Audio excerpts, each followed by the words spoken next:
और देखिए war zone से एक और बड़ी खबर। कुपियांस्क में रूस का बड़ा हमला हुआ है। यूक्रेन का ड्रोन कमांड सेंटर ध्वस्त हो गया है। एंटी ड्रोन टैंक से किया गया बड़ा ऑपरेशन। हमले के लिए T-80 BVM टैंक का इस्तेमाल किया गया। ये देखिए,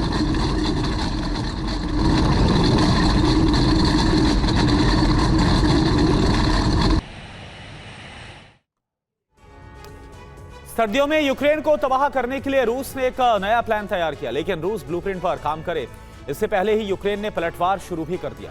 नाटो इसमें यूक्रेन की सहायता कर रहा है। पहले हथियार भेजे, अब कमांड सेंटर बनाकर युद्ध को ऑपरेट किया जा रहा है। नाटो से मिले इंटेलिजेंस इनपुट की वजह से ही यूक्रेन सटीक हमले कर पा रहा है। खासतौर से एनर्जी सेक्टर को एक बड़ा नुकसान पहुंचाया गया। सर्दियों के शुरू होते ही यूक्रेन ने हमले का पैटर्न बदल दिया। अब सबसे ज्यादा हमले रूस के ऊर्जा ठिकानों पर किए जा रहे हैं। यूक्रेन को नाटो से हथियार मिले हैं, इसलिए वो हवाई हमले कर रहा है। एनर्जी सेक्टर को टारगेट किया जा रहा है। रिफाइनरी, पावर स्टेशन और ऑयल पंप को तबाह किया जा रहा है। कई शहरों में पिछले 24 घंटे में हमले करके नुकसान पहुंचाए, जिससे रूस बौखलाया हुआ है। हमले इतने सटीक थे कि यूक्रेन का एक भी ड्रोन इंटरसेप्ट नहीं हो पाया। सभी ने अपने टारगेट हिट किए। अभी तक रूस युद्ध में आगे चल रहा था, लेकिन जिस तेजी से यूक्रेन ने हमले किए हैं, उससे लग रहा है कि नाटो बैकडोर से यूक्रेन की मदद कर रहा है, जिससे कुछ ही घंटों में पूरा खेल बदल जा रहा है। क्रेमलिन ने दावा किया है कि हमलों के लिए ब्रिटेन से ऊर्जा ठिकानों का इंटेलिजेंस इनपुट यूक्रेन को मिल रहा है, जबकि अमेरिका भी रूस के सैन्य ठिकानों की जानकारी यूक्रेन तक पहुंचा रहा है। इस बीच फ्रांस ने भी एयरबेस की जानकारी दी, जिससे यूक्रेन लॉन्ग रेंज ड्रोन से हमले करके रूस को चैलेंज कर रहा है।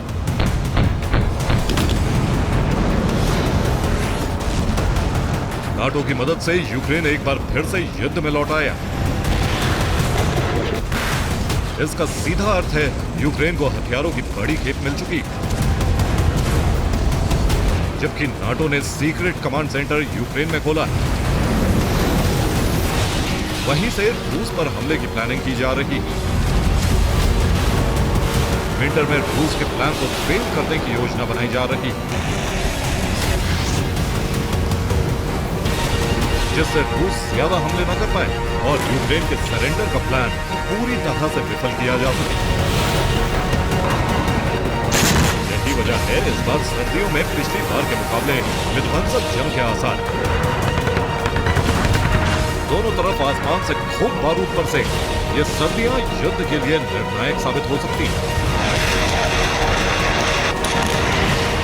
पिछले 24 घंटे में यूक्रेन ने रूस में भारी तबाही मचाई। यूक्रेन ने हमलों का इस्तेमाल किया है। आपका इससे बड़ा नुकसान का दावा यह है कि यूक्रेन ने F-16 से भी बमबारी की है। यूक्रेन इस बार ऊर्जा ठिकानों को टारगेट कर रहा है, जिससे कि सर्दियों में रूस अंधेरे में डूब जाए।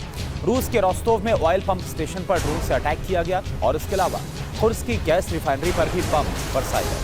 इस दौरान साइबेरिया के यैमबर्ग से आने वाली गैस पाइपलाइन पर हमला किया गया, जिससे उससे जुड़ने वाले पंप स्टेशन और रिफाइनरी तक आग फैल गई।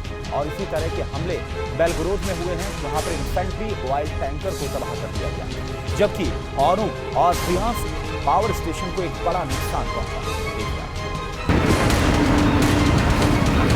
हमलों के लिए लगातार यूक्रेन को रिचार्ज किया जा रहा है। कुछ हफ्ते पहले ब्रसेल्स में हुई मीटिंग में इसका प्लान बनाया गया। मीटिंग में ज़ेलेंस्की भी शामिल हुए थे और वीडियो कॉन्फ्रेंसिंग के जरिए डोनाल्ड ट्रंप से भी बात की गई। मीटिंग में तय किया था कि किन देशों से हथियारों की सप्लाई सर्दियों के लिए की जाएगी। फ्रांस से राफेल की खेप मिल रही है, जर्मनी पेट्रियट सिस्टम देने जा रहा है, ब्रिटेन से स्कैल्प मिसाइल मिल रही, अमेरिका टॉम हॉक सीक्रेटली पहुंचा सकता है, जबकि पोलैंड 2 F-16 देने की तैयारी में। और ये बहुत ही जल्द यूक्रेन पहुंच जाएंगे, क्योंकि कुछ दिनों में भारी बर्फबारी शुरू हो सकती है। इसलिए ब्लूप्रिंट इसी हिसाब से बनाया गया है कि अगले 2 से 3 महीने के लिए हथियारों की भारी खेप पहुंचाई जा सके। इस बीच यूक्रेन में ड्रोन और मिसाइल प्रोडक्शन होता रहेगा, यानी बारूद की कोई कमी नहीं होगी। रूस पर लगातार हमले होते रहेंगे। इससे बौखलाकर क्रेमलिन उन तमाम रूट को ध्वस्त करने जा रहा है जहां से हथियार यूक्रेन पहुंच सकते हैं।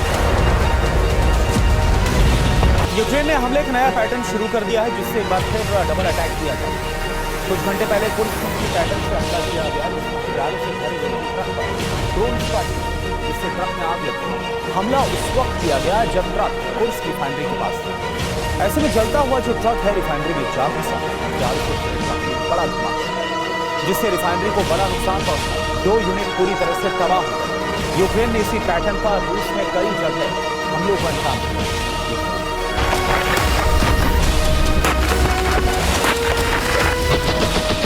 जमीनी जंग करीब करीब रुक गई, हालांकि कुछ इलाकों में सैनिक आगे बढ़ रहे हैं।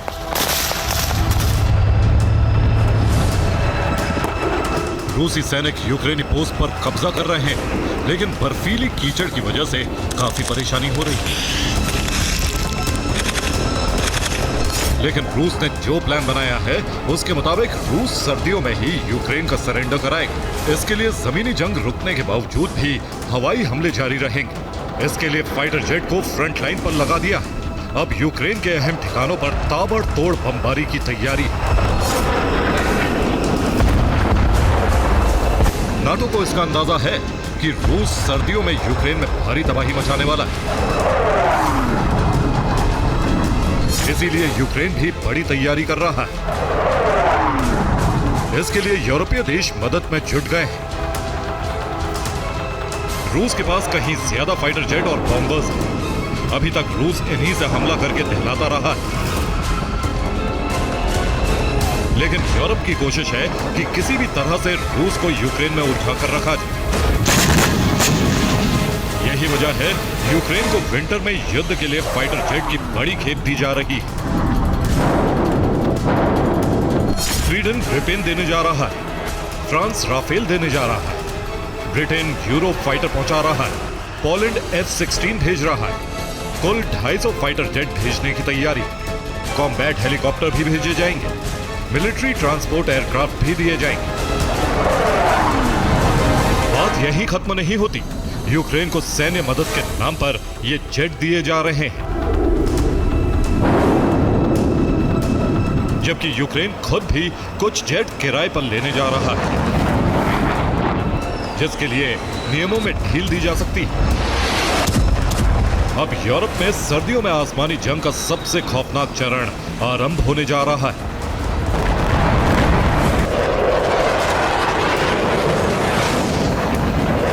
जिसमें ड्रोन और मिसाइल से भी हमले किए जाएंगे,